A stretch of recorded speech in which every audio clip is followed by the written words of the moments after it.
Hi and welcome to video number 2 in this traffic video series. Now what we're going to cover in this video is some of the settings that you need to change for your campaign, and also what we're going to cover is the layout of some of the columns.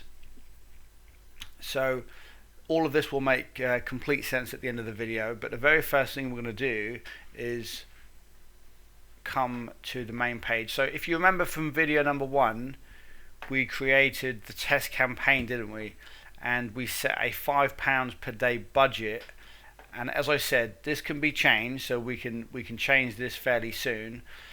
It doesn't make too much difference at the moment, like the number that you have in here, because nothing's going to be live quite yet. So we've got our campaign created, and if we click the test here, this will go to our ad group number 1, which is this is actually going to be our ad. So we can click the ad group number 1. This is going to be our keyword, and if we click ads like this, then this is the ad that we created, didn't we? Just for this example. Remember, this is just an example. This isn't like an actual ad that I would run. This is far too vague and too basic. So if we go back to all campaigns,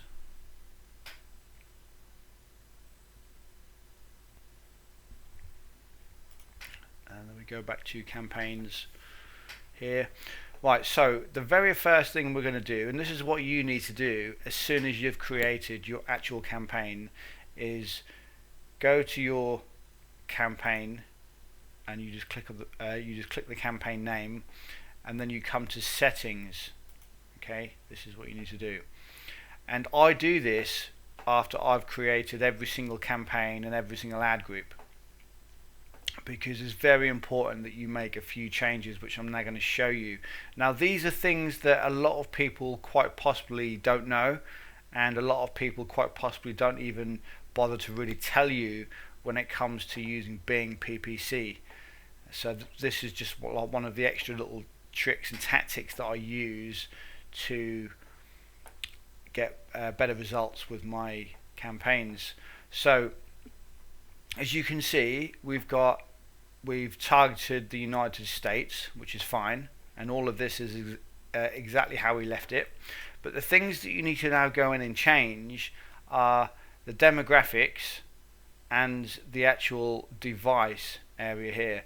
The rest of it can kind of just stay as standard. Okay, most of these, if not all of these, are just completely standard. When you set a campaign up, these will just go to the default setting, which is absolutely fine. But the only ones that you really need to come in and change are the demographics and the device, because you have to think about your actual target market for your particular offer or product. Now you need to do a little bit of research, obviously, beforehand to figure out the type of ages and the demographics and the type of devices that you think people are going to be searching information on, searching for, or the actual devices they're going to be using to search for this type of information. So what we're going to do is go to demographics. Now you've got different age groups here. It doesn't allow you in Bing to just outright exclude a particular age group or a particular gender. So what you need to do, so say if you only want to target males in your campaign, what you need to do is go to female, decrease, and you can only do it at a maximum of 90%. Now this Bing may change this at some point in the future, but at the time of right at this very moment in time, this is the way it works, and Bing do not allow you to use anything more than 90%. This is just the way it works. But I've found that if you do put 90% in there and decrease by 90%, you generally won't get any females. Okay, and it works exactly the same if you want to exclude males. So if your offer or product or whatever you want to promote is really only going to be relevant to men, okay, to males, then you can decrease females, so you can increase males.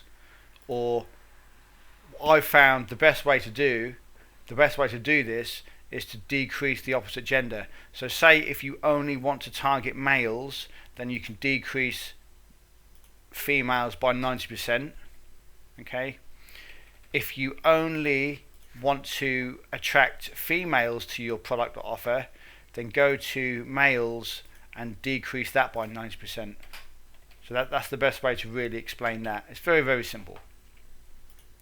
Now for my particular offer, I usually decrease the females because I've found that I get higher conversions and higher sales with men for my particular offer. But you know, as I said, it can change from niche to niche, to market. Everybody is completely different.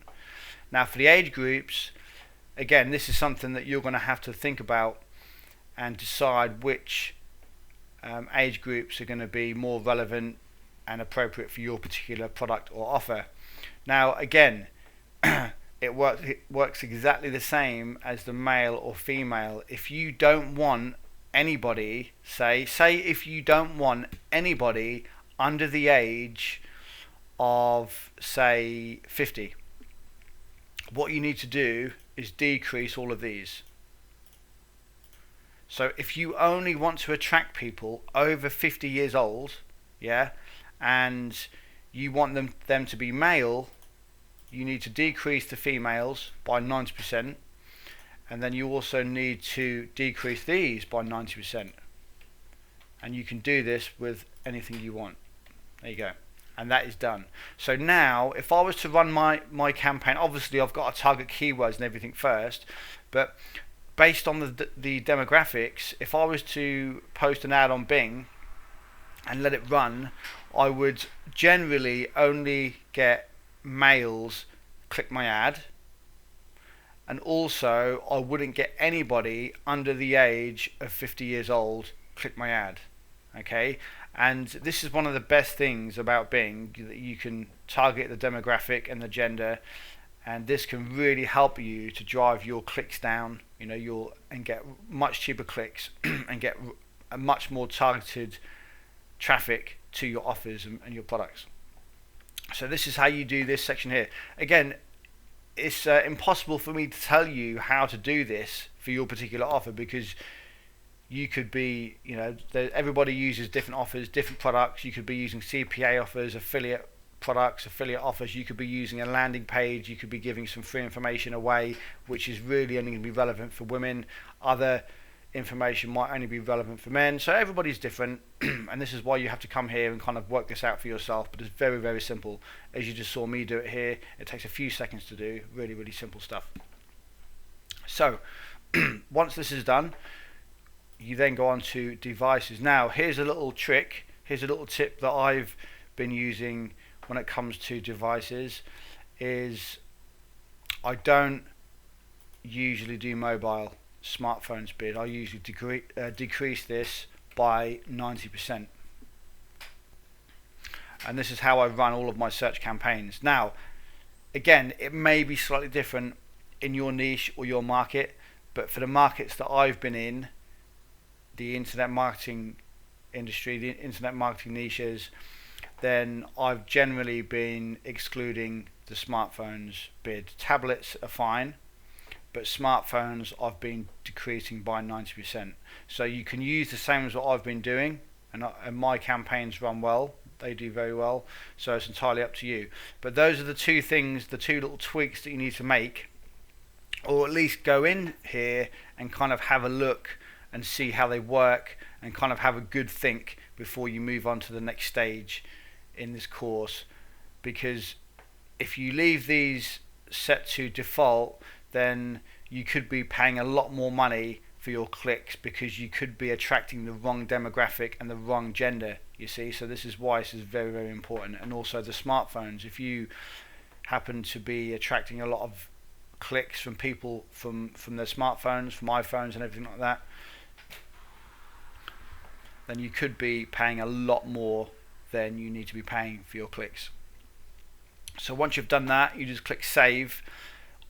You can click some of these here and kind of see what these are about, but I don't generally touch them. The only ones I touch, as I said, are the demographics and the devices, and then I usually click save like that, and then it just takes you back to the normal page here. Right, now the next stage, the next thing I want to show you in this video before we end it, is how to set up your columns for best results. Because one of the things you need to do is when you start to get clicks and people clicking your ads, and you start to get loads of figures here, what you want is you want the most important columns to be shown first. Yeah, the ones that are going to be the most relevant to you and your business and your campaign. And it's pretty much going to be the same for everything you do. You know, it doesn't matter what industry or market that you use Bing for. The most important columns are going to be the ones that you see here, which I've done for you, and I'll show you how to do this. Very, very simple. What I usually have, and like ad group, delivery, bid strategy type, and search bids, these are all kind of default. They all start from the they all appear straight away here because they are the most important, and I'm pretty sure you can't change them anyway. The ones you can change are from here onwards, like clicks, impressions, CTR, average cost per click, spend, CPA, conversions, conversion rate, and average position.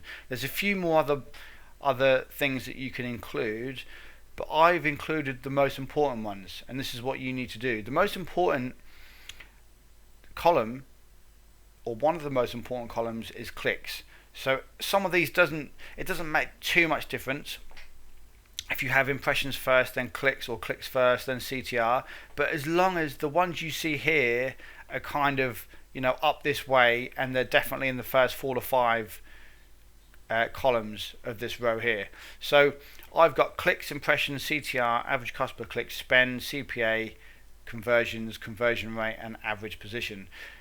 Now if we go to columns here, you can modify your columns. You see, I've got my custom setup. So what you can do is, once you've found an actual setup that you like, or it's the same as what I've done, so you can just copy what I've done, you can save it as your actual, look, my custom setup. You see, you can save it as your custom setup, and then every time you create a new campaign, then you can use this same setup, and it's a lot easier. You don't want to be what we're now going to do, you don't want to be doing this every time you create a new campaign or a new ad group, because it's just a pain in the backside. It doesn't take very long, but it's just something that you don't want to do because it just takes too long and it's just a waste of time. So if we go to modify columns, you'll see exactly what I mean. You get a list here, and then you've got these 4 different categories here. Okay, you've got performance, conversions, and call details. That's obviously only going to be relevant if you actually want callbacks and stuff like that, if you want people to give you their phone numbers and stuff. But attributes, so what I usually do is just leave, I mean, performance kind of speaks for itself. If you click on performance and conversions, you can see all the different options here that you can add. So if I wanted to add revenue to this list here, I'll just click add, and as you can see, I've already got conversion rate, conversions, and CPA, because that it says they're added. Performance, I've already got those added, but I left out total spend and average CPM. So if we go back here, right, so as you can see here, we've got delivery, bid, strategy type, search bid. We've got clicks, impressions, CTR, average cost per click, spend, CPA, conversions, conversion rate, and average position. Now you'll notice that not all of these will be visible when we go to our, if we go back to the page that we just come from, all campaigns, go to test again, and then there you go. See all of these here, in fact there's 1, 2, 3, 4, 5, 6, 7, 8, 9, 10. So actually there might be 10 that we just saw. So you'll be able to see about 10 different columns here towards the ends. And if we go back to columns here, modify columns, so there's 10. So yeah, it's about right. 1, 2, 3, 4, 5, 6, 7, 8, 9, 10. Okay, there's one more. average position or quality score. I think there's one that's not actually in there. But you just have to make the screen bigger in order for you to see all of the columns. But we've got 9 of them in there, and that's absolutely fine. We've got 9 or 10 in there. So as long as you've got most of these columns visible when you open your screen up, this is absolutely fine. And you can move these by dragging them upwards and downwards, and you can put them in different areas. But as I said, the most important ones, and don't move delivery. Delivery really wants to sort of stay there, because that's one of the important ones that should really be a default kind of box, as I said earlier. But the ones that you can play around with are clicks, impressions, CTR, average cost per click, spend, CPA, that's cost per action, conversions, conversion rate, and quality score. Now, you can change these around, but as I said, as long as you've got most of these sort of like towards the top, like things like clicks need to go towards the top, impressions at the top, CTR, average cost per click, and spend, and CPA towards the top as well. Things like, I mean, they're all important, but you obviously have to decide which ones you want to go to the top, because there's only going to be, one that can go in the number 1 spot. There's only going to be one. There's only going to be one that can go in the number 2 spot. So you've got to make a decision where to put these at some stage. But don't kind of overcomplicate this. It's very, very simple. If you're a little bit unsure, just copy what I've done and then just put the rest underneath there. If you don't know what some of these are, obviously clicks is how many clicks you get to your ad. Impressions is how many times your ad is actually shown. CTR is the click-through rate. The percentage of people seeing your ad to how many clicks you get on that particular ad. Average cost per click speaks for itself, is the average cost per click on your ad. So some clicks could be $1, other clicks could be 10 cents. So it will give you an average cost per click over all of your clicks that you get to your ad.